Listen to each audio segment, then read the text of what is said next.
Halo Sobat SPC Media TV, Assalamualaikum warahmatullahi wabarakatuh. Salam sehat selalu untuk teman-teman semua dimanapun berada.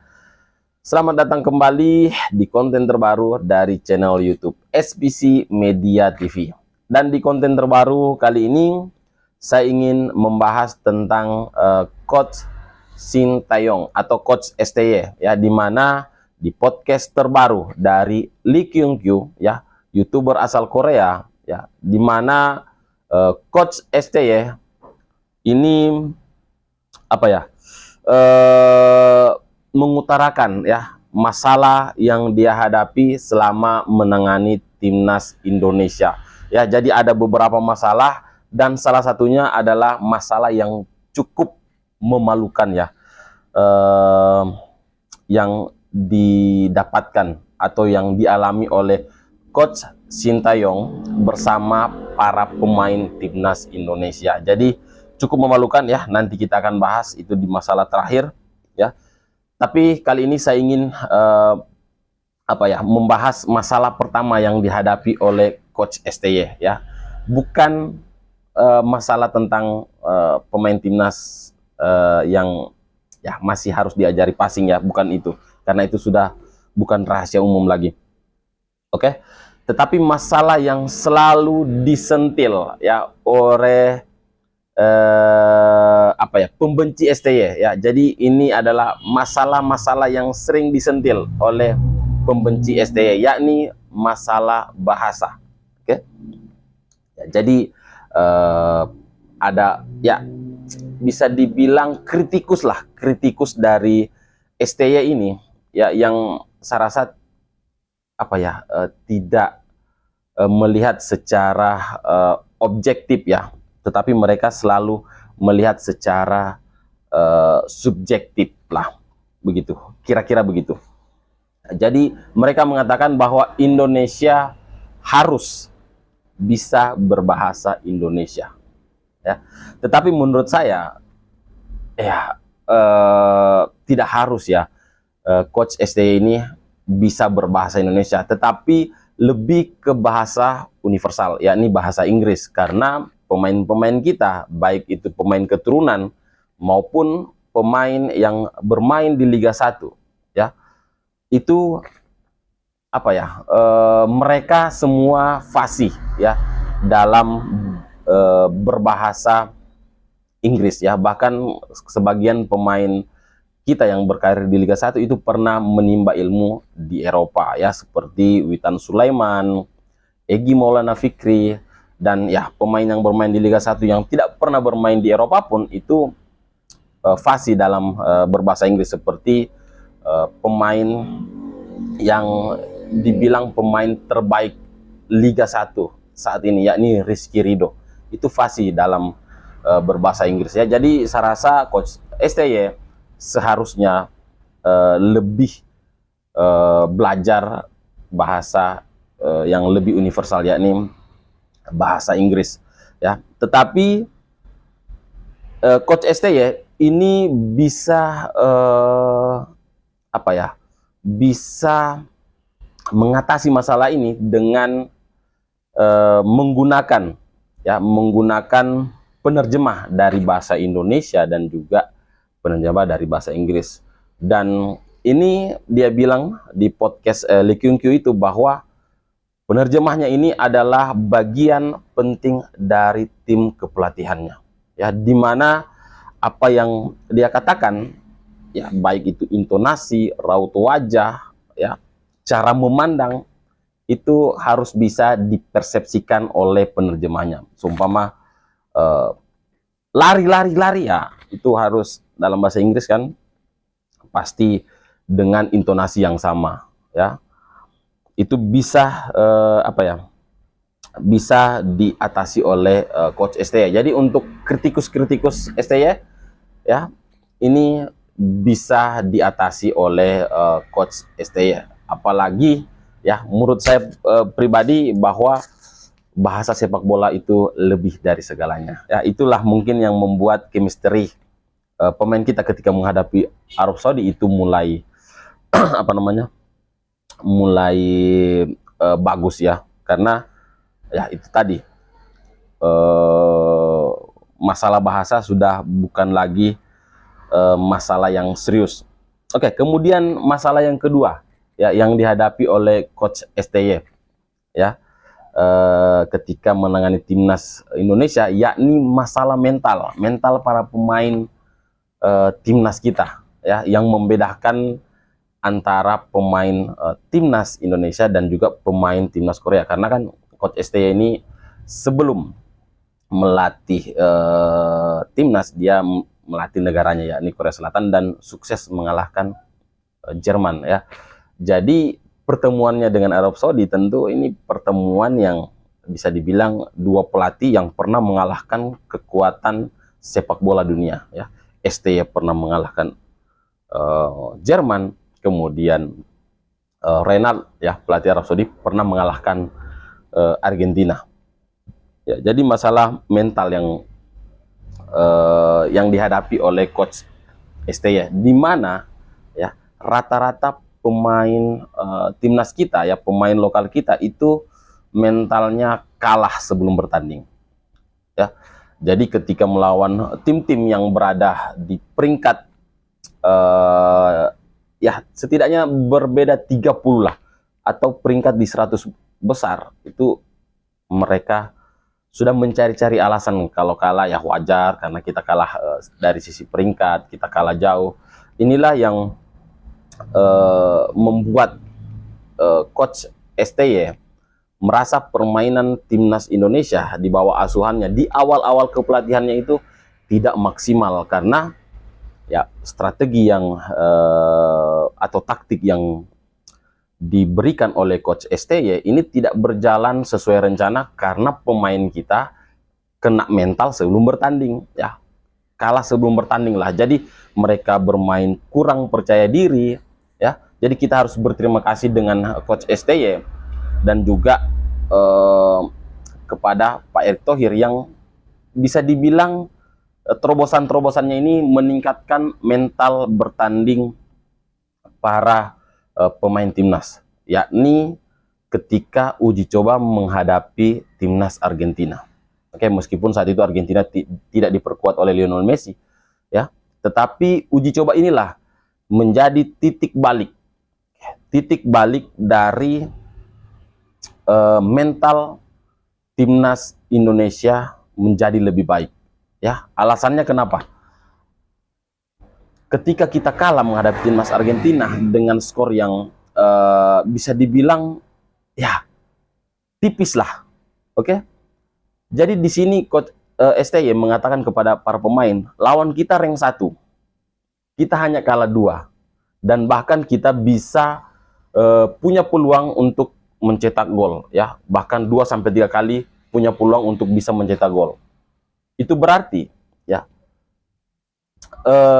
selisih ya kita dengan rank 1 ya, permainan kita dengan rank 1 itu tidak jauh berbeda ya.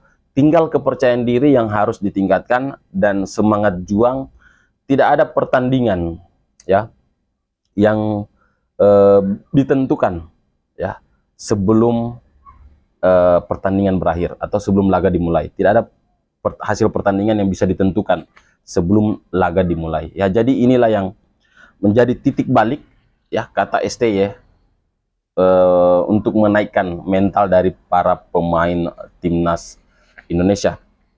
Kemudian masalah yang ketiga, ini masalah yang cukup memalukan ya, dimana ketika kita berada di ronde kedua kualifikasi Piala Dunia ya, jadi timnas Indonesia itu harus tandang ke Irak ya, tandang ke Irak. Kemudian kita akan menjamu Filipina di Indonesia, tetapi karena saat itu Indonesia menjadi tuan rumah Piala Dunia U17, sehingga kita harus tandang ke Filipina ya. Jadi Coach STY ini dia kecewa ya, karena 1 bulan sebelum keberangkatan itu STY sudah memberikan jadwal kepada pengurus PSSI untuk apa ya, untuk penerbangan ke Irak dengan kelas bisnis ya. Mereka minta kelas bisnis supaya pemain tidak keletihan atau capek lah dalam perjalanan. Namun ketika pertandingan menghadapi Irak itu semakin dekat, PSSI tidak menyiapkan tiket kelas bisnis dan terpaksa para pemain timnas ini harus dibagi menjadi 2 tim, ya. Satunya transit di Emirat Arab, ya. Kemudian satunya transit di Doha, Qatar. Ya, jadi pemain kita terpecah dan duduk di kelas ekonomi, ya, ketika menghadapi Irak. Jadi untuk yang suka ngehujat, ya, performa timnas di ronde kedua itu harus meminta maaf kepada para pemain dan juga kepada coach STY, ya, karena ya banyak sekali ya ketika kita kalah menghadapi Irak 5-1 waktu tandang ke Irak, banyak sekali kata-kata yang kurang pantas ya ditujukan ke timnas kita yang saat itu, tanpa mengetahui, ya, tanpa mengetahui apa yang dialami oleh para pemain timnas selama dalam perjalanan. Duduk di kelas ekonomi, ya, untuk pertandingan, belum lagi harus transit menunggu lama, ya, otomatis para pemain capek, ya, kemudian harus bertanding, ya, jadi hasilnya tentu tidak maksimal, ya, jadi ini sangat-sangat memalukan. Oke, kemudian tandang lagi ke Filipina dengan penerbangan yang sama, kelas ekonomi selama 24 jam, duduk di kelas ekonomi, ya, sehingga para pemain timnas kita otomatis, ya, setelah capek ke Irak, kemudian lanjut setelah bertanding langsung ke Filipina, tentu ya di Filipina kita bermain apa? Ya, bermain imbang menghadapi Filipina. Dan di situ mulai banyak spekulasi, ya, mulai banyak cacian ke timnas, ke STY, bagaimana apa ya, kita ini bisa dikatakan level Asia, mengalahkan Vietnam saja kita tidak bisa. Kita kesulitan ketika menghadapi Filipina, ya, tanpa kita tahu apa yang dialami oleh STY dan juga para pemain timnas, ya, jadi cukup memalukan lah. Dan lebih memalukan lagi, lebih parahnya lagi, Erick Thohir tidak mengetahui hal ini, ya, sehingga ketika timnas ini lolos ke round ketiga kualifikasi Piala Dunia, STY itu sempat mengobrolkan dengan Erick Thohir, mungkin apa ya, mungkin apa ya, ya, keluh kesah dengan Erick Thohir, kenapa bisa ya pemain timnas yang mati-matian untuk membanggakan, ya, untuk memajukan sepak bola Indonesia harus dikasih tiket kelas ekonomi selama di round 2. Ya, inilah yang membuat Pak Erick Thohir geram dan akhirnya, ya, bukan hanya kelas bisnis yang diberikan oleh PSSI, ya, oleh Pak Erick Thohir, tetapi juga pesawat charter untuk timnas Indonesia selama bermain di kualifikasi round ketiga. Ya, jadi ini adalah hal yang wajar, ya, dan saya rasa sebagai bentuk permintaan maaf kita ya kepada para pemain timnas yang sudah mati-matian, ya, membawa nama baik, ya, bangsa Indonesia, tetapi ya apa yang mereka dapatkan, ya, sarana dan prasarana yang menunjang, ya, tidak layak lah yang diberikan oleh PSSI ketika masih di round 2 kualifikasi Piala Dunia. Jadi tentu ini adalah masalah klasik lah, ya. Jadi pertanyaan besar, oke, yang mungkin muncul di pikiran kita, oh mungkin ini, ya, mungkin inilah yang menyebabkan pemain timnas kita di masa-masa yang lalu itu kurang maksimal, ya, kurang bisa berkembang, ya, tentu pengurus-pengurus yang tidak becus ya seperti ini yang harus segera disingkirkan. Ya banyak yang mencari mencari makan lah di kepengurusan PSSI. Ya, jadi tidak heran kalau di pengurusan Pak Erick Thohir ini ya banyak pengurus-pengurus PSSI yang itu diberhentikan karena banyak yang mencari keuntungan pribadi dari federasi.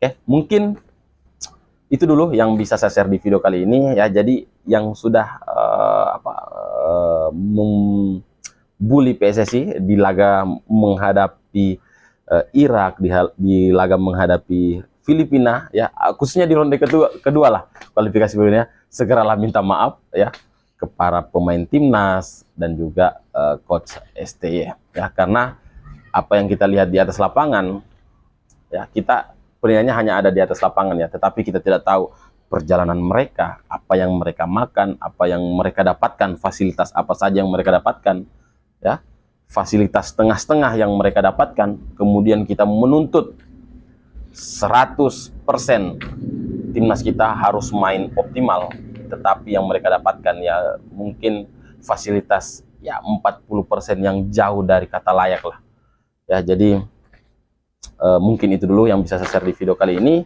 ya. Kita dukung terus timnas kita dan semoga ya di bulan Maret nanti ya kita sudah bisa sedikit mengatakan Assalamualaikum Piala Dunia. Oke teman-teman, terima kasih sudah menonton video ini sampai akhir. Saya Ilham, Assalamualaikum warahmatullahi wabarakatuh.